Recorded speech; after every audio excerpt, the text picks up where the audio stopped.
कहानी घर Hindi audio story channel में आप सभी का स्वागत है।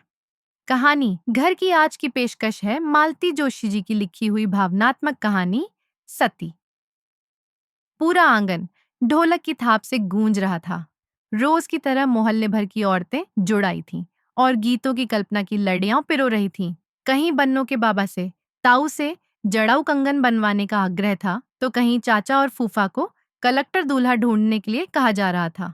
कहीं बन्नों की अम्मा अपनी बीए पास लाडली की घड़ी, सैंडल और साइकिल की तारीफ कर रही थी, तो किसी गीत में भाभी होने वाले नंदोइया को ताकीद कर रही थी कि जीप या कार लेकर आना।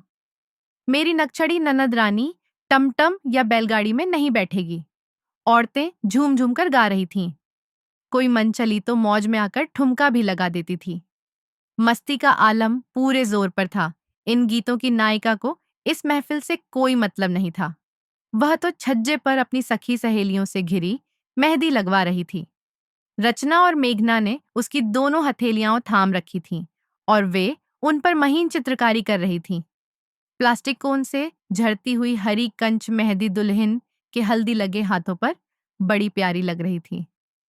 क्या बात है नीलम, तेरा रंग तो इन 7-8 दिनों में और भी निखर आया है, रमा ने कहा।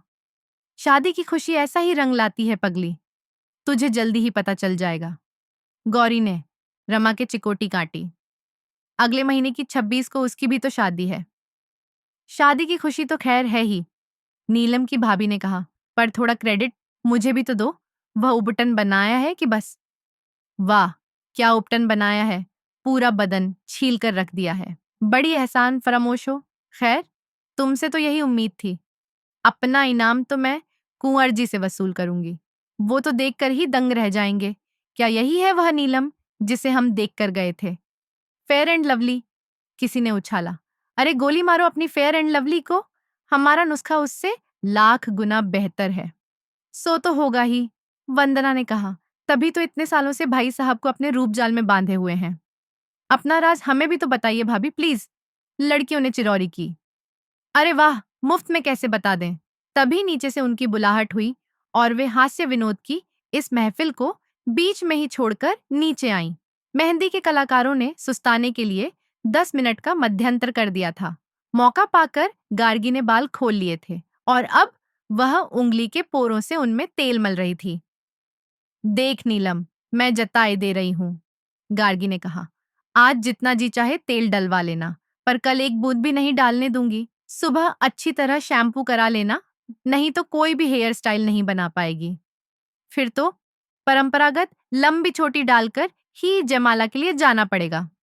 तभी नाइन मौसी वहां प्रकट हुई। तुम क्या बाल्टी भर महावर घोलकर लाई हो मौसी? नीलम ने हंसकर पूछा। पर उनकी बात पूरी होने से पहले ही मौसी ने पूरी बाल्टी उसके सिर पर उड़ेल दी। नहीं, वह जोर से चीखी और पसीना पसीना होकर उठ बैठी। बगल में लेटी कांता भाभी भी एकदम जाग गई और उसे सहलाते हुए पूछने लगी, क्या हुआ निम्मो, कोई बुरा सपना देखा क्या? तब तक मौसी भी दरवाजे से मुंह डालकर पूछ चुकी थी, क्या हुआ, नींद में कोई बरयाया था क्या? और नीलम आंखें फाड़कर अपनी जिठानी को घूरे जा रही थी। बड़ी देर बाद उसे होश आया और शर्म भी। कितनी मुश्किल से आजकल घर में किसी की आंख लग पाती है, और उसने आधी रात को यह हंगामा कर डाला। सॉरी भाभी, उसने दबी जबान से कहा। दरअसल जी बहुत घबरा रहा है, लगता है मैं घर क्यों गई, अगर आज ही कुछ हो गया तो। धत पगली, ऐसा अशुभ बोलते हैं कहीं, चल सो जा। नीलम दोबारा लेट गई। उसने चादर से मुंह ढांप लिया। कांता भाभी वत्सल भाव से उसे धीरे धीरे थमकाती रहीं। कुछ ही देर में उसके क्लांत शांत शरीर पर नींद ने अपना आंचल डाल दिया, पर दुःस्वप्न ने उसका पीछा नहीं छोड़ा।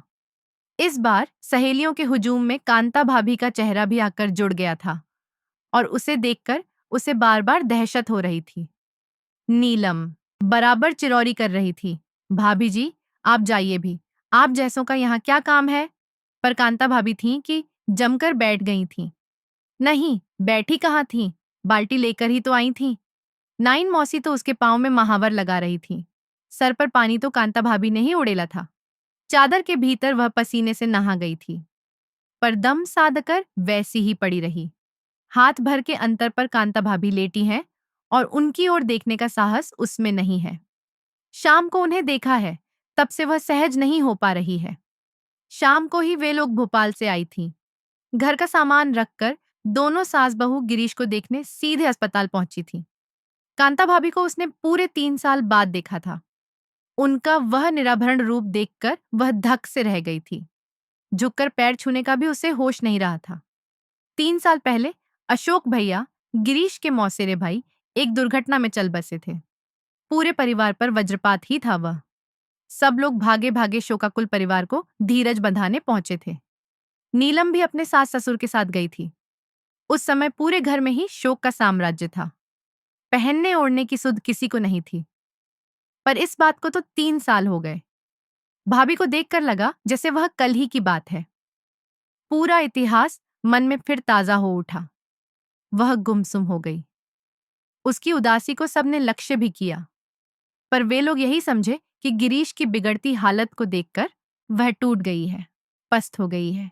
जब वे लोग उठी तो नीलम की सास ने अपनी बहन को रोक लिया और भाभी से बोली, कांता, आज तू इसे घर लेवा ले जा। पिछली 10 सालों रातों से इसकी पलक नहीं झपकी है। जिज्जी थोड़ी देर को मेरे पास बैठ लेंगी, बड़का मेरा खाना लेकर आएगा, चाहेंगी तो उसके साथ भेज दूंगी। नीलम ने थोड़ी आनाकानी की, पर सबने मिलकर जैसे उसे घर ठेल ही दिया। अस्पताल से नीचे उतरकर सड़क पर आते ही भाभी ने पूछा, कैसे चलेंगे, निम्मो बस से या टेम्पो से? नीलम अब भी उनसे आंख नहीं मिला पा रही थी। फिर भी उसने हिम्मत करके पूछा, भाभी, आप सफर से बहुत थक तो नहीं गई? नहीं रे, सफर ही कितना सा था, तो पैदल चले। दरअसल 4 दीवारी में रहते रहते मेरा दम घुटने लगा। घर से अस्पताल, अस्पताल से घर, यही भागम भाग मची हुई है। जरा खुली हवा में सांस लेने को जी चाह रहा है। भाभी ने करुणा भरी दृष्टि से उसके मुरझाए चेहरे को देखा और स्नेहिल स्वर में बोली, चल। कुछ क्षण वे लोग मौन ही चलती रहीं और फिर नीलम ने एकाएक पूछ लिया, भाभी, क्या आप दफ्तर में भी इन्हीं कपड़ों में जाती हैं? भाभी ने चौंककर उसकी ओर देखा, पर उसके इस बचकाने प्रश्न का बुरा नहीं माना। बच्ची ही तो है बेचारी। फीकी हंसी हंसकर बोली, अम्मा जी का बस चले तो दफ्तर भी इन्हीं कपड़ों में भेज दें। पहले कुछ दिन जाती भी रही, पर दफ्तर की 2-3 दबंग औरतें एक दिन घर आ गईं। उन्होंने अम्मा जी को खूब जिरह की। तब से कुछ नहीं कहती। अब तो मैं दफ्तर जाते हुए ढंग की साड़ी पहनती हूँ, हल्का सा क्रीम पाउडर भी लगा लेती हूँ, पर अम्मा जी कुछ नहीं कहती। देखकर भी अनदेखा कर जाती हैं, पर और कभी करने लगूं तो झट कह देती हैं, आदमी मर गया पर इसका मन नहीं मरा। क्या? नीलम तो हतप्रभ रह गई थी। सच कह रही हूं निम्मो, रात दिन उन्हें बस शिकायत है, पर मैं क्या करूं? आदमी तो पट्ट से मर गया। कुछ सोचने समझने का भी अवसर नहीं दिया। पर मन क्या इतनी आसानी से मरता है? बड़े बड़े साधु सन्यासी, आशी मुनि तो मन को मार नहीं सके। अम्मा जी मुझसे कहती हैं। भाभी की आवाज में एक अजीब कसैलापन था। कुछ पल फिर सन्नाटे में बीत गए। कुछ देर बाद नीलम ने कहा, मौसी जी तो शुरू से ही मुंहफट है, पर सोच रही थी कि आपकी नौकरी के कारण वे आपसे दबती होंगी। अब तो क्वार्टर भी आपके नाम हो गया है ना? तो दोस्तों, यह थी मालती जोशी जी की मार्मिक और विचारोत्तेजक कहानी, सती। अगर आपको यह कहानी पसंद आई हो तो कहानी घर Hindi audio story channel subscribe करना न भूलें और वीडियो को लाइक शेयर करें। और आपकी प्रतिक्रिया हमारे लिए बहुत महत्वपूर्ण है। कमेंट में जरूर बताइएगा कि यह कहानी आपके कैसा लगा। फिर मिलेंगे एक नई कहानी के साथ। धन्यवाद।